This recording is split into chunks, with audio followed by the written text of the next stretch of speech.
Hello champions, कैसे हैं आप सब। आज हम लोग पढ़ने वाले कौन सा इस बुक का biology chapter 2 cell the unit of life. तो सेल क्या है? सेल एक तरीके का हम लोग का स्ट्रक्चर है। हम लोग के बॉडी के अंदर में स्ट्रक्चर होता है, उसी को हम लोग कहते हैं सेल, जिसकी वजह से हम लोग कोई भी फंक्शन कर पाते हैं। फंक्शन जैसे कि समझ लो कि मैं अभी तुम लोग को पढ़ा रहा, तो वो भी सेल की वजह से हो रहा है। मैं अभी ये सब क्वेश्चंस लिखा हूँ, वो भी सेल की वजह से हो रहा है। मैं हाथ हैंड मूवमेंट्स कर रहा हूँ, वो भी सेल की वजह से ही होता है। तो सेल हम लोग के लिए इतना इंपॉर्टेंट है कि हम लोग उसके बिना नहीं जी सकते, और ना हमारा ब्रेन उसके बिना कुछ सोच सकता है। तो तुम लोग कॉपी किताब लेके बैठे हैं, मैं साथ साथ में तुम लोग को क्वेश्चन भी दूंगा, उसको तुम लोग को लिखना है और वही क्वेश्चन तुम लोग प्रैक्टिस भी करोगे। चलो, तो इतना देर में मैंने जो भी समझाया उसके लिए तुम्हारा पहला क्वेश्चन यही होगा कि what is the meaning of cell. ठीक है, तो तुम लोग नॉर्मली भी लिख सकते हो व्हाट इज सेल, ये हो गया। उसके बाद अब सेल होता कहाँ कहाँ पर है ह्यूमन बॉडी में, हम लोग के सेल कहाँ कहाँ होता है। ऑफ कोर्स ये बात है, हम लोग के स्किन में होगा, बोन में भी होता है, हम लोग के ब्रेन में भी होता है, हम लोग के हर जगह, कान में भी, इवन हम लोग के ईयर्स में, आईज में, नोज में, हर जगह जितना भी फंक्शन होता है वो भी सेल की वजह से होता है। और जितना भी जगह पर सेल होता है वो भी काम करता है हम लोग का फंक्शन करने में। तो दूसरा क्वेश्चन ये हो गया तुम लोग का, where the cell are present in the human body, ये हो गया। उसके बाद आता है टॉपिक जाइगोट का। अब जाइगोट क्या होता है? जब भी माँ के पेट में जो कोई बच्चा रहता है ना, मैं भी कभी एक बच्चा था, तो जब मैं अपने माँ के पेट में था ना, सब लोग जब भी अपने माँ के कोख में होते हैं, तब वो ना अपनी लाइफ कैसे स्टार्ट करते हैं। ऐसी भगवान थोड़ी ना भेज देते कि पूरा बाई प्रोडक्ट बना करके पेट में, हाँ भाई अब 9 महीना आराम से खाओ पियो और फिर निकल जाओ। नहीं, ऐसा नहीं होता है। अंदर एक छोटा सा सेल रहता है, हम लोग भी पहले छोटे से सेल थे, तो वो जो छोटा सा सेल होता है ना, उसी से हम लोग का जीवन होता है। तब जाके वो धीरे धीरे करके सेल डिवीजन के द्वारा और भी बहुत सारे प्रोसेसेस के द्वारा जाके ग्रो होता है।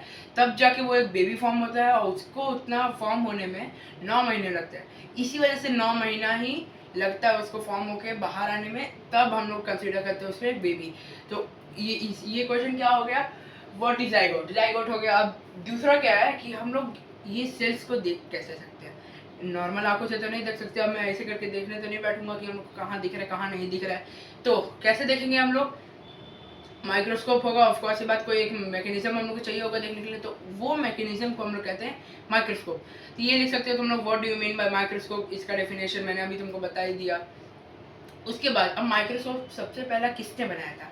तो जिसने बनाया था उसका नाम है एंटोनी वैन लीeuwenhoek ने। ठीक है, तो यहाँ पर तुम्हारा एक और क्वेश्चन हो गया, who invented the first microscope. ठीक है, ये क्वेश्चन हो गया। उसके बाद उसने बनाया था एक लेंस यूज करके। कितना लेंस? 1 लेंस यूज करके बनाया था उसने। क्या बनाया था? माइक्रोस्कोप बनाया था। तो उसने जो माइक्रोस्कोप बनाया था वो नॉर्मल माइक्रोस्कोप था। उसका तुमको डायग्राम भी दिख जाएगा, पेज नंबर 8 में ही है, तुम लोग के चैप्टर का पहला पेज में ही है, तुम्हारा नीचे में दिया हुआ है, स्क्रू टाइप का है। ठीक है, तो उसमें तुमको लेंस में अपना आँख लगाना पड़ता था और सामने में तुमको ऑब्जेक्ट लगाना पड़ता था, ताकि तुम उसके सेल्स देख सको। तो उससे भी एक महान व्यक्ति था जिसको बोला कि नहीं भाई, मेरे को इसमें मजा नहीं आ रहा है, मेरे को और अच्छे से देखना है, मेरे को सेल के भी अंदर का सेल देखना है। तो उसने एक और माइक्रोस्कोप बनाया 2 लेंस यूज करके। और किसने बनाया? रॉबर्ट हुक ने। कब बनाया ये भी तुम्हारे बुक में दिया गया है। ठीक है, तो उसने जो माइक्रोस्कोप बनाया गया था वो क्या यूज करके उसने बनाया था? 2 लेंस यूज करके बनाया था। कैसे बनाया था नहीं पता। 2 लेंस का यूज करके बनाया गया था, किस लिए? अचीविंग ग्रेटर मैग्निफिकेशन, और अच्छे से देखने के लिए। उसने इस माइक्रोस्कोप का नाम नहीं रखा था, बाद में जाके इस माइक्रोस्कोप का नाम रखा गया। क्या? Compound microscope. तब चलो दूसरा क्वेश्चन हो जाएगा, define compound microscope and who invented it. ठीक है, ये हो गया। उसके बाद तुम्हारा आता है how many cells are present in the human body. ठीक, यही है ना क्वेश्चन, देख लो भाई, how many cells are present in the human body, ये है। उसके पहले एक और क्वेश्चन है, short note on cell theory. अब भैया सेल थ्योरी क्या होता है? सेल थ्योरी में तुम्हारे 3 साइंटिस्ट है, वो तीनों साइंटिस्ट ने अपना अपना डिस्कवरी दिया था, और तीनों साइंटिस्ट का डिस्कवरी आज हम लोग इसी क्लास में पढ़ने वाले हैं। तो सबसे पहला साइंटिस्ट का नाम था सबसे पहला साइंटिस्ट का नाम था, पता नहीं, देखना पड़ेगा, मैथिस कैडलेन नाम था उसका। तो वो एक जर्मन बोटेनिस्ट था। बोटेनिस्ट मतलब ऑफ कोर्स वो जो दवाई वाई बेचते हैं ना, वो सब। मेरा गलत भी हो सकता है, गलत होगा तो हम लोग कमेंट कर देना। ठीक है, तो ये जो था इसने डिस्कवरी दिया और अनाउंस किया कि जितने भी सारे पेड़ पौधे हैं, प्लांट्स है, जितने भी उनके जो पत्ते हैं, रूट्स है, वो सब चीज किससे बने हुए? सेल से। वो काम कैसे करते हैं? सेल से। ठीक है, इसका क्लियर। उसके बाद है थियोडर सेचमैन, एक और था, वो जर्मन जूलॉजिस्ट था। उसने क्या अपना थ्योरी दिया कि जितने भी प्लांट्स, तो सही बोला, जो एनिमल्स है और उसके जितने भी बॉडी पार्ट्स है वो भी सेल्स से बने हुए हैं, कंपोज्ड ऑफ सेल्स। ठीक, तो यही था ये दोनों का कि थियोडोरस एचमैन और मैथ्यूस कैटलन, ये दोनों ने यही दिया कि जितने भी एनिमल्स और प्लांट्स है ये दोनों ही किससे बने हुए हैं, सेल से। हम लोग भी किससे बने हुए हैं, सेल से। अब देखो, अब ऐसे तो नहीं बोल सकते कि हम लोग भी जानवर है, बोल सकते हैं, क्योंकि देखो जानवर क्या होता है, नॉर्मल जो 4 टांग पे चलते हैं वो नहीं, जो भी लिविंग बींग्स बच्चे पैदा कर सकते हैं उसको हम लोग कहते हैं जानवर। ठीक, हम लोग भी एक जानवर, मैं भी जानवर हूँ, तुम भी एक जानवर हो। ठीक है, चलो यहाँ तक क्लियर। उसके बाद एक और था रूडोल्फ विक्रो। इसने क्या थ्योरी दिया कि अब भाई एक ही सेल्स जब तुम पैदा हुए थे और एक ही वही सेल्स, जरूरी थोड़ी ना कि जब तुम पैदा हुए और जब तुम मर रहे हो तब दोनों के दोनों सेल्स सेम टू सेम है। भाई ऑफकोर्स ही बात है, वो लोग भी चेंज होगा, वो लोग का भी कोई लाइफ टाइम पीरियड होता होगा। तो सेल्स हमेशा लगातार मरते जाते हैं और वो लोग को रिप्लेस कौन करता है, नया सेल्स जो आता है वो उन लोग को रिप्लेस करता है। अब जैसे समझ लो ये एक सेल है, ठीक, ये एक सेल है, इसको रिप्लेस कौन किया, एक और सेल आया तो ये हट गया, तो इसको हम लोग क्या बोलेंगे, प्री एक्जिस्टिंग सेल। तो इसने क्या दिया था रूडोल्फ ने कि जितने भी नए नए सेल्स आते हैं ना वो किससे आते हैं, प्री एक्जिस्टिंग सेल से। ठीक है, ये दिया था उसने कि जितने भी नए नए सेल्स आते हैं वो आते हैं प्री एग्जिस्टिंग सेल्स से। अब अगर प्री एग्जिस्टिंग सेल्स पूरे तरीके से खत्म हो जाएंगे तो नए सेल्स नहीं बन पाएंगे, और ये एक ऐसा तरीके का चेन होता है जो तब जाके खत्म होता है जब एक इंसान मर जाता है, जब उसकी डेथ हो जाती है तब जाके ये सेल्स लगातार लगातार बनने मरने का प्रोसेस खत्म होता है। ठीक है, उसके बाद आता है सेल थ्योरी का मतलब क्या होता है। तो इतना में तुम एक और क्वेश्चन लिख सकते हो, short note on cell theory, जिनको मैंने स्टार्टिंग में बोला था इस टॉपिक के। उसके बाद आता है what do you mean by cell theory. देखो ये वाला बहुत ज़्यादा इंपॉर्टेंट टॉपिक है, ये वाला तुम लोग अच्छे से ध्यान से सुनो। इस टॉपिक में सिंपली ये बताया गया है कि अगर तुम 2 एग्जाम्पल लो, एक ले लो मैंगो ट्री, एक ले लो फ्रॉग। फ्रॉग जानते हो ना, मेंढक जो बारिश में निकलता है वो। ठीक, अब पहला दिया गया क्या, स्ट्रक्चरल यूनिट दिया गया। स्ट्रक्चरल यूनिट में क्या बताया गया, अगर तुम मैंगो ट्री का कोई एक पार्ट लोगे और फ्रॉग का एक पार्ट लोगे, वो दोनों को जब तुम माइक्रोस्कोप के अंदर देखोगे, कौन सा माइक्रोस्कोप के अंदर, कंपाउंड माइक्रोस्कोप के अंदर, वो हम लोग की मर्जी, किसी भी माइक्रोस्कोप के अंदर देखिए। हाँ, जो एंटोनी वैन ल्यूवेनहॉफ ने बनाया था सबसे पहला माइक्रोस्कोप, उसको हम लोग कहते हैं, क्या कहते हैं, सिंपल माइक्रोस्कोप। ठीक है, उससे नहीं देखे कोई, वो तुमको अभी कहीं पर देखने भी नहीं मिलेगा, ऑफकोर्स ये बात है, मोबाइल में उसका फोटो शूट वगैरह होगा। ठीक, चलो आगे। अब मैं क्या टॉपिक समझा रहा था, स्ट्रक्चरल यूनिट। स्ट्रक्चरल यूनिट में जब तुमको एग्जामिन करोगे तुम माइक्रोस्कोप में दोनों को, तो तुमको क्या दिखेगा, एक सेल का पूरा स्ट्रक्चर दिखेगा, सेल्यूलर स्ट्रक्चर दिखेगा तुमको। तो वही जो सेल्यूलर स्ट्रक्चर है वो यही बताना चाहता है कि प्लांट का कोई पार्ट और एनिमल का कोई पार्ट, दोनों की दोनों किससे बना हुआ था, सेल से। तुमको पहले भी बता, जो उसने बोला था थियोडोरस एचमैन ने कि प्लांट्स एनिमल्स दोनों सेल से बने हुए हैं। ठीक, उसके बाद आता है तुम्हारा फंक्शनल यूनिट। फंक्शनल यूनिट में क्या आता है कि वही है, सेम टू सेम, जैसे स्ट्रक्चरल यूनिट था उसका कुछ कुछ लाइंस मैच है, बस कुछ कुछ लाइंस अलग अलग है। जैसे कि मैंने तुमको स्टार्टिंग में बोला था कि मैं जो पढ़ा रहा हूँ वो भी सेल की वजह से हो रहा है, जो मैं लिख रहा हूँ वो भी सेल की वजह से हो रहा है, जो मैं हैंड मूवमेंट्स कर रहा हूँ वो भी सेल की वजह से हो रहा है। वही वही बात बताया गया है। जो प्लांट ग्रो करते रहते हैं ना लगातार, तो उसके लिए तो क्या किस तरीके से होता है, फोटोसिंथेसिस के द्वारा ही होता है वो प्लांट्स ग्रो। तो प्लांट्स ग्रो कैसे होता है, उसका पहला स्टेप तो होगा कि वो उसके रूट्स को वाटर चाहिए। तो खाली हम लोग उसको रूट्स नहीं बोलते, उसको रूट सेल बोला जाता है। तो रूट सेल के द्वारा पानी जाता है, पानी के द्वारा खाना बनता है वो लोग का, और सनलाइट के द्वारा भी खाना बनता है वो लोग का। ठीक है, ये फोटोसिंथेसिस का पार्ट हो गया।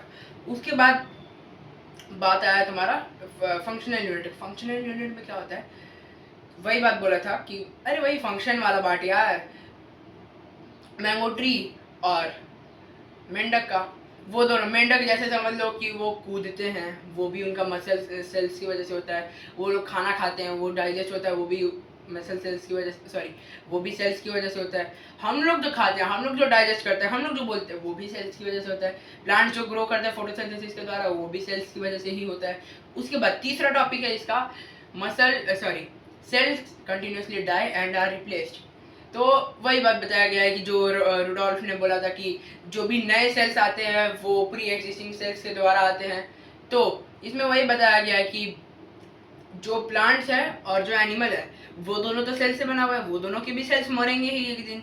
तो वो लोग जैसे जैसे मरते जाते हैं ना, वो लोग में भी यही होता है। तो जो नए नए जो सेल्स आते रहते हैं वो हमेशा प्री एग्जिस्टिंग सेल से नहीं आते हैं, वो कभी कभार और कभी कभार नहीं भी, और हमेशा प्री एग्जिस्टिंग सेल से भी आते हैं या तो सेल डिवीजन के भी द्वारा आते हैं। अब सेल डिवीजन क्या होता है वो मैं तुमको अभी थोड़ी देर बाद बताऊंगा। पहले तुम लोग ये क्वेश्चन लिख लेना, मैं थोड़ी देर साइड हट जाऊंगा, लिख लेना क्वेश्चन, वीडियो पॉज करके लिख लेना।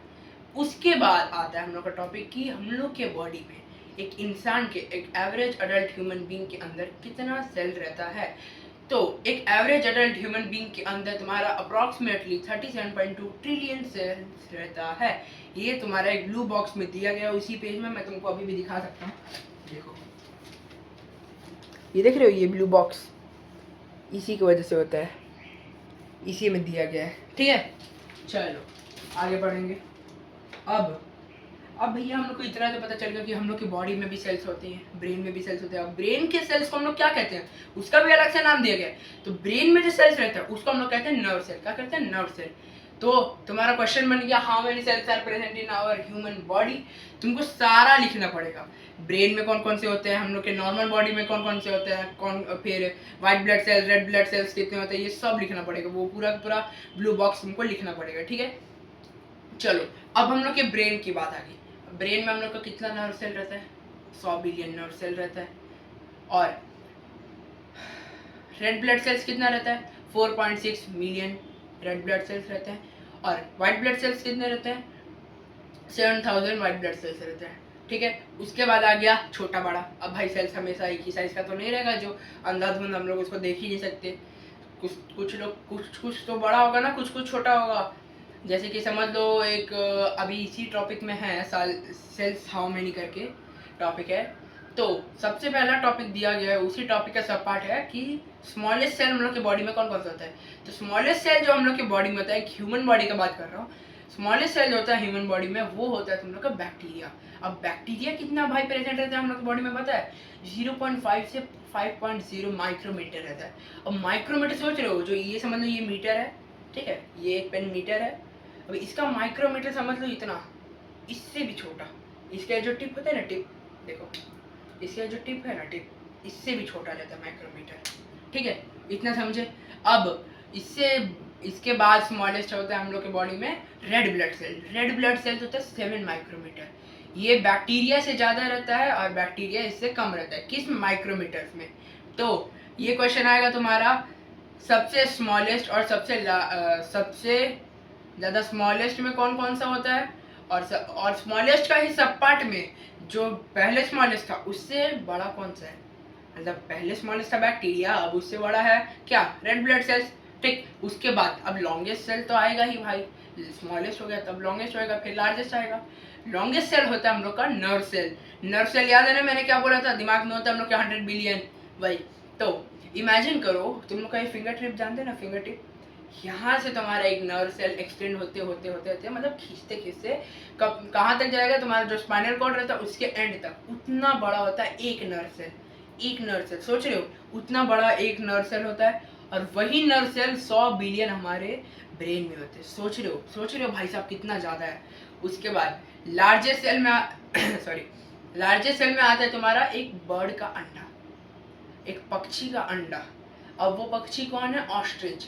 ठीक, तो वो जो ऑस्ट्रिच होता है ना, उसका आज तक का वो सबसे बड़ा दुनिया का सिंगल सेल है जो दुनिया में अभी तक पाया गया है। Sorry my mistake. तो ये हो गया तुम्हारा स्मॉलेस्ट हो गया, लॉन्गेस्ट हो गया, लार्जेस्ट हो गया। 3 टॉपिक हो गया, एक टॉपिक के 3 सब पार्ट्स। चलो ये पेज डन। इसके आगे क्या है तुम लोग को अभी बताता हूँ मैं। पहले क्वेश्चन लिख लो तुम लोग,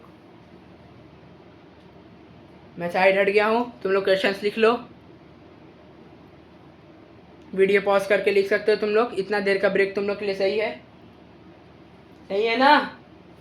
चलो, तो मैंने पढ़ा अभी तक तुम लोग को 3 पेजेस में जो पढ़ाया है मैंने, वहाँ तक जितना भी क्वेश्चन दिया तुम लोग को उसको अच्छे से प्रैक्टिस करना।